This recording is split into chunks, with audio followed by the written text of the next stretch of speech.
Seorang ibu di Tangerang, Banten tega menganiaya anaknya hingga tewas saat belajar online di rumah. Ulah korban yang tidak mengindahkan arahan membuat pelaku naik pitam dan memukuli korban dengan batang sapu.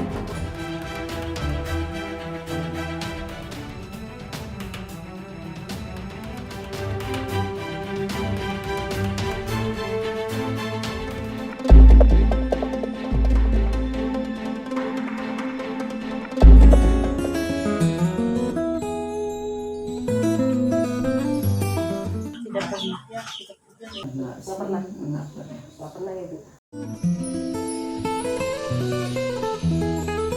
Enggak sih. Nggak pernah ya, Bu? Tidak.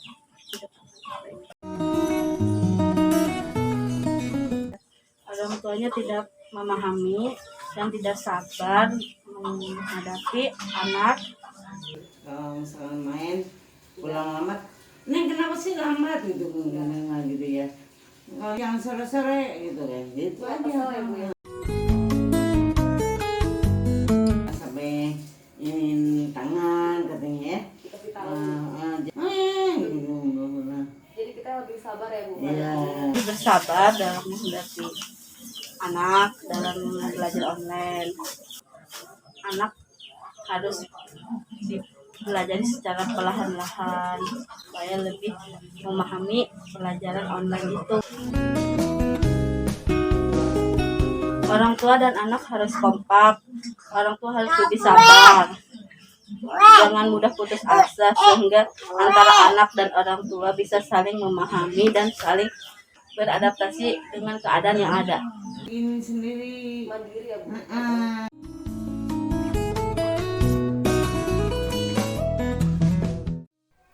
Halo semuanya, apakah kamu tahu bahwa masalah yang ditampilkan tadi bisa saja terjadi pada orang-orang terdekat kita? Menyeramkan sekali bukan? Nah, untuk menghindari hal tersebut, kita semua harus tahu nih, apa sih penyebab terjadinya hal tersebut dan tentunya strategi untuk menghindari permasalahan tersebut. Pasti ingin tahu kan? Yuk tonton terus video ini. Secara garis besar, permasalahan tersebut terjadi karena emosi yang tidak dapat dikendalikan. Emosi dipengaruhi oleh dua hal, yaitu faktor dari dalam diri dan faktor dari luar. Faktor dari dalam diri meliputi dari kondisi fisik, temperamen, sistem saraf, dan struktur otak.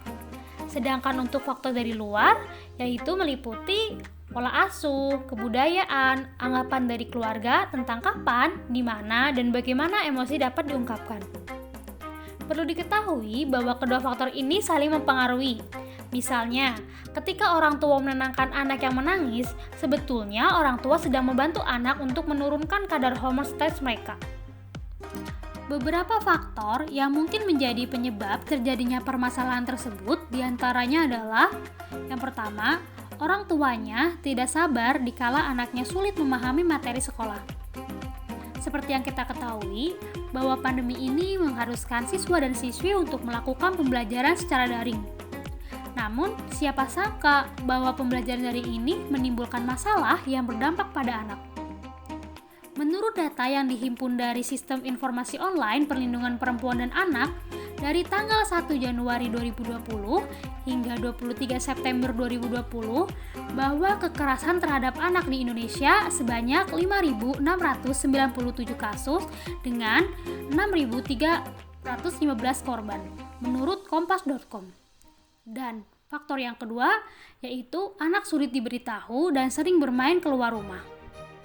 Sebelum lebih lanjut mengenai strategi dan penanganan emosi pada orang tua, yuk kita ketahui dulu apa sih dampak emosi negatif orang tua kepada anak. Aspek kunci dari perkembangan emosi pada anak-anak adalah belajar bagaimana mengatur emosi. Anak-anak melihat bagaimana orang tua mereka menampilkan emosi dan berinteraksi dengan orang lain. Dan mereka juga meniru apa yang mereka lihat pada orang tua mereka dan apa yang telah dilakukan untuk mengatur emosi. Dalam mengendalikan emosi, orang tua yang cenderung stabil, maka bisa dipastikan perkembangan emosi pada anak juga cenderung stabil. Dampak emosi negatif orang tua terhadap anak. Yang pertama, anak menjadi tidak peka terhadap perasaan orang lain. Yang kedua, anak menjadi agresif. Yang ketiga, anak menjadi susah bergaul dengan teman-temannya atau dengan orang yang dewasa. Yang keempat, anak memiliki gangguan belajar atau sulit berkonsentrasi. Pasti bunda-bunda di rumah tidak mau kan anak yang menjadi anak yang disebutkan tadi? Untuk itu, yuk orang tua di rumah memulai untuk mengendalikan emosi. Hal yang dapat dilakukan oleh orang tua adalah yang pertama, kenali emosi yang muncul dan penyebabnya. Semakin kita jujur pada diri sendiri, maka semakin mudah kita untuk mengenali emosi kita dan penyebabnya. Yang kedua, ubah pikiran-pikiran negatif kita menjadi pikiran yang lebih positif.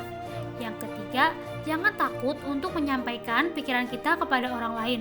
Yang keempat, ketika sedang merasakan emosi yang negatif dan tidak yakin bisa mengendalikannya, lebih baik kita menjauh sebentar dari orang lain sampai merasa cukup tenang.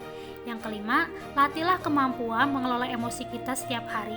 Ada 5 teknik yang bisa digunakan untuk mengelola emosi negatif kita, yaitu menarik nafas dalam-dalam, berpikir positif, olahraga, yoga, atau membayangkan sesuatu yang positif. Dan yang keenam, jangan sungkan meminta bantuan para ahli seperti psikolog atau konselor jika emosi negatif kita terasa sangat mengganggu. Selain hal tadi, strategi untuk menghindari permasalahan ini adalah yang pertama, sabar menghadapi anak karena tidak semua anak mudah untuk memahami materi sekolah. Yang kedua, anak juga jangan mudah putus asa sehingga antara orang tua dan anak dapat beradaptasi bersama menghadapi kondisi yang serba online ini. Yang ketiga, anak dibimbing dan diingatkan untuk menjadi anak yang lebih baik. Dan yang keempat, ajarkan anak untuk menjadi lebih mandiri dan memberitahu kepada anak dengan bahasa yang lebih baik. Bagaimana orang tua di rumah? Sudah siapkah kalian semua?